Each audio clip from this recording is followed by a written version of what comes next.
How to delete all of your messages at once on Instagram. What is up everyone, welcome to the channel. In today's quick tutorial, I'm going to show you guys how to easily delete all of your messages at once on Instagram.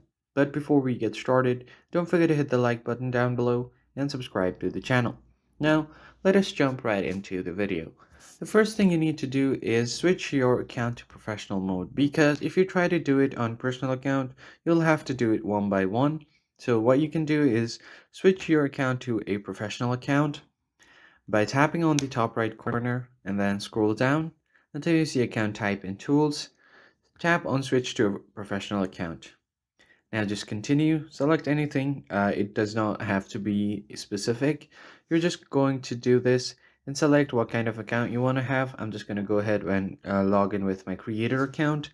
And once your professional account is set up, all you need to do here is simply head over to your messages now and tap long press on it to select the message. So all you have to do here is on the top right corner you'll have an option to select everything. So just tap on it and select all of your chat. Now just tap on delete and here you will be able to delete your chat permanently. So that's it. I hope you found the tutorial helpful. I'll catch you on the next one.